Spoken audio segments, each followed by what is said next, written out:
सभी दर्शकों को मेरा नमस्कार। आप सभी का स्वागत है तिवारी एकेडमी में। आज के इस वीडियो में हम बात करने वाले हैं कक्षा 9 के सामाजिक विज्ञान में इतिहास के अध्याय 1 के अभ्यास के ऊपर।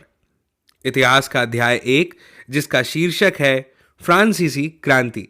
तो चलिए शुरू करते हैं आज के इस वीडियो को और सबसे पहले बात करते हैं प्रश्न क्रमांक 1 की।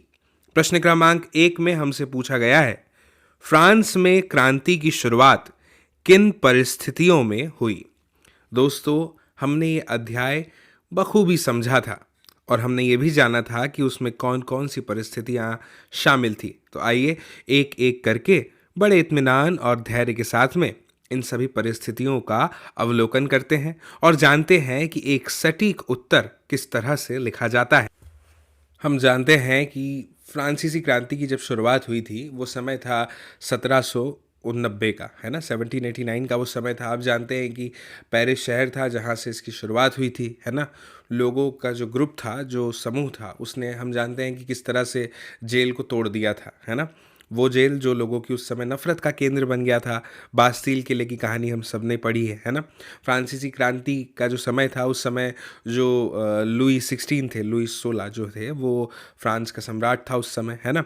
और वो किस राजवंश से था हमने ये भी पढ़ा था, वो बुर्बो राजवंश से था, है ना। दोस्तों, हमने ये भी पढ़ा था कि जो लुई 16 था उसका जब राज्यारोहण हो रहा था तो उस समय फ्रांस की स्थिति कैसी थी, है ना। हम सभी जानते हैं कि राज्य का जो राजकोष था वो पूरी तरह से उस समय खाली हो गया था। आर्थिक स्थिति बहुत ही ज़्यादा ख़राब चल रही थी। युद्ध चल रहे थे तो उसके कारण जितने भी जो वित्तीय संसाधन थे वो पूरी तरह से नष्ट हो चुके थे, है ना।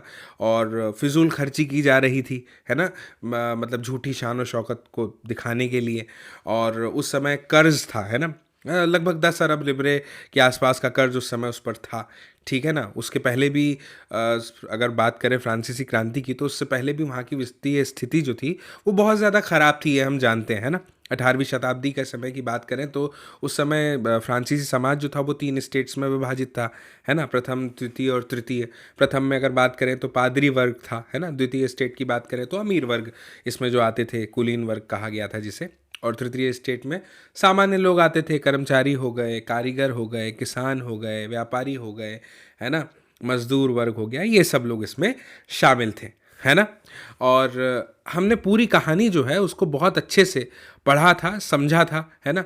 आपको याद होगा जैकोबिन क्लब के बारे में भी हमने पढ़ा था इस अध्याय में। जैकोबिन क्लब का नेता जो था वो मैक्सिमिलियन रोबेस्पियर था उस समय, आपको याद होगा, है ना। रोबेस्पियर का भी जिक्र इस वीडियो में हम करने वाले हैं। एक प्रश्न उससे जुड़ा हुआ है यहाँ पर, है ना, जब नेपोलियन का जिक्र आएगा। ये सब मैं आपको इसलिए बता रहा हूँ ताकि इसको शुरू करने से पहले आपको थोड़ा कहानी जहन में आ जाए, है ना। ज़्यादा समय आपका यहाँ पर नहीं लिया जा रहा है, बस मैं आपको एक छोटी सी समरी बता रहा हूँ। बहुत ज़रूरी है अन्वेषण और आकलन, है ना। दोस्तों, आपको याद होगा कि हमने ये पढ़ा था कि लुई 16 को फांसी दे दी गई थी। कब दे दी गई थी? 21 जनवरी 1793 को दी थी, है ना। 1793 से 94 तक का जो समय था वो उस समय आतंक का युग कहलाता था, है ना। ये सब हमें पता होना चाहिए। अब अध्याय जब हम पढ़ते हैं तो हम ऐसा बिल्कुल गहन चिंतन करते हुए उसको पढ़ते हैं, समझते हैं, पूरी कहानी को समझते हैं। लेकिन कुछ महत्वपूर्ण तथ्य है जो हमें अध्याय में हमेशा याद रहने चाहिए, है ना। नेपोलियन ने 1804 में क्या किया था? स्वयं को फ्रांस का सम्राट घोषित कर दिया था। आप जानते हैं कि फिर 1815 का समय आया था जब वाटरलू की लड़ाई हो गई थी और उसकी हार हो गई थी, है ना। और इसी बीच की कहानी में हमने देखा था कि रोबेस्पियर ने किस तरह से उसकी जो नीतियां थी उसको सख्ती से लागू किया था, है ना। और फिर जुलाई 1794 का समय आया था जब उसको दोषी करार दे दिया गया था, है ना। उसको गिलोटीन पे चढ़ा दिया गया था। गिलोटीन क्या होती है ये भी आप जानते हैं, वो मशीन जिसमें धड़ से सर को अलग कर दिया जाता है। गिलोटीन नामक व्यक्ति ने बनाया था तो उसके नाम पर उस मशीन का नाम रख दिया गया था, है ना। ठीक है, तो कुल मिलाकर बात यह है कि अब आप समझ चुके हैं कि हम बेहतर तरीके से किस तरह से इस अध्याय के प्रश्न उत्तर पर चर्चा करने वाले हैं, है ना। तो चलिए उत्तर पर आते हैं। फ्रांस में क्रांति के परिणाम स्वरूप संचयी प्रभाव के कुछ कारण निम्नलिखित हैं। सबसे पहला, एक स्वतंत्र अमेरिका के लिए ब्रिटेन के साथ युद्ध। अब ये पहले वाले शीर्षक का क्या मतलब है? दोस्तों समझिए, अमेरिका अपने 13 उपनिवेशों से आज़ाद होना चाहता था, है ना, मतलब आज़ाद करना चाहता था। आपको जानकारी होगी, हमने अध्याय में पढ़ा था है ना। तो इस युद्ध ने ना क्या किया, फ्रांसीसी राजशाही पर बढ़ते हुए कर्ज का नेतृत्व किया। हमने अध्याय में पढ़ा था कि लुई 16 का जब शासन आया था उस समय 2 अरब लिब्रे का कर्ज चढ़ा हुआ था और अमेरिका को भी कर्ज देना पड़ा, है ना। इसने क्या किया, जनता पर नए कर लगाने की अनिवार्यता कर दी। आप जानते हैं कि ये समाज उस समय 3 स्टेट्स में बटा हुआ था, प्रथम, द्वितीय और तृतीय, है ना। इसमें सबसे अधिक बोझ तृतीय स्टेट पर पड़ता था कर्ज का। इसमें अलग अलग समय के उस समय कर्ज लिए जाते थे। चर्च और के जो पादरी वर्ग था वो प्रथम स्टेट में आते थे, है ना। मुझे उम्मीद है कि इतनी जानकारी पर्याप्त है आपको कहानी को वापस से याद दिलाने के लिए। अब दूसरे वाले बिंदु पर आते हैं, जन्म के आधार पर विशेष अधिकार। दोस्तों, लोगों को उनके वंश के आधार पर समय विशेष अधिकार और स्थिति मिली थी। समझिए, राजा का बेटा राजा, इस तरह से, है ना कि उनकी योग्यता के आधार पर। इससे क्या हुआ, आम लोगों में आक्रोश की भावना आ गई, क्रोध भाव पैदा हो गया, है ना। जो योग्य व्यक्ति था वो शासन नहीं कर पा रहा था और शासन अयोग्य व्यक्तियों द्वारा चलाया जा रहा था जो कि वंशानुवाद के उस पर आधारित था। ठीक है, तो ये हमने देख लिया जन्म के आधार पर विशेष अधिकार। अब तीसरे बिंदु पर आते हैं, विशेष अधिकार प्राप्त लोगों के बीच शक्ति की एकाग्रता की बात यहां पर की गई है। दोस्तों, पहली और दूसरी संपत्ति से संबंधित लोग जो थे, स्टेट्स की बात हो रही है, उनके पास सारी सारी शक्तियां और पैसा था, है ना। पूरी पावर उन्हीं के पास में थी और जनता इस विशेष अधिकार प्राप्त वर्ग की दया पर थी, क्योंकि जनता को दोनों को ही टैक्स पे करना होता था। यानी कि जो समृद्ध है वो टैक्स नहीं दे रहा है, जो मजदूर है, जो क्या बोलना चाहिए कि किसान है ना, इस टाइप के लोगों को क्या करना पड़ता था, अतिरिक्त कर का भार अपने ऊपर उठाना पड़ता था, सहना पड़ता था, है ना। तो मुझे उम्मीद है कि ये भी आप समझ गए होंगे। इसके बाद चौथा बिंदु है निर्वाह संकट। समझिएगा दोस्तों, धीरे धीरे आबादी बढ़ने लगी और बढ़ती आबादी और अनाज का उत्पादन तो उतना ही था, अब वो कम हो गया होगा, है ना, कम लगने लगा। तो कम अनाज के उत्पादन और बढ़ती हुई आबादी के कारण रोटी की जो मांग आपूर्ति है उसमें कमी आ गई, है ना। जो प्रमुख आहार था उस समय का, दोस्तों, मजदूरी की बढ़ती कीमतों के साथ तालमेल नहीं रखा। अब लोगों के लिए यह मुश्किल होता जा रहा था, है ना। तो ये निर्वाह संकट के अंतर्गत बिंदु आ जाता है। फिर है बढ़ते हुए मध्य वर्ग की ओर। अब समझिए दोस्तों, विदेशी व्यापार में वृद्धि हुई जिसके कारण से एक नया वर्ग उस समय उभर करके सामने आ गया, है ना। दोस्तों, ये वर्ग जन्म के कारण नहीं बल्कि अवसरों का उपयोग करने की क्षमता के कारण धनी था, है ना।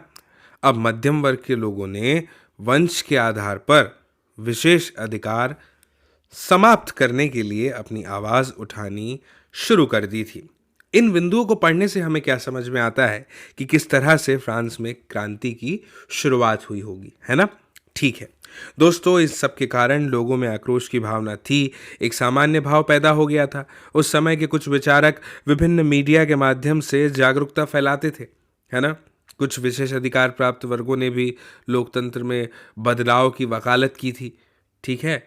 और इसीलिए आखिरकार फ्रांस में क्रांति हुई। ठीक, अब आगे बढ़ते हैं और बात करते हैं प्रश्न क्रमांक 2 की। प्रश्न क्रमांक 2 में हमें बताया है, फ्रांसीसी समाज के किन तबकों को क्रांति का फायदा मिला? कौन से समूह सत्ता छोड़ने के लिए मजबूर हो गए? क्रांति के नतीजों से समाज के किन समूहों को निराशा हुई होगी? देखिए दोस्तों, ये प्रश्न हमसे 3 हिस्सों में पूछा गया है। पहला हिस्सा क्या है, फ्रांसीसी समाज के किन तबकों को क्रांति का फायदा मिला, ये हम बता देंगे, एक शब्द में उत्तर दिया जा सकता है। फिर है कौन से समूह सत्ता छोड़ने के लिए मजबूर हो गए, यानी जिन्हें अपनी सत्ता छोड़नी पड़ी, ये भी हमने अध्याय पढ़ा है, हम एक शब्द में उत्तर दे सकते हैं।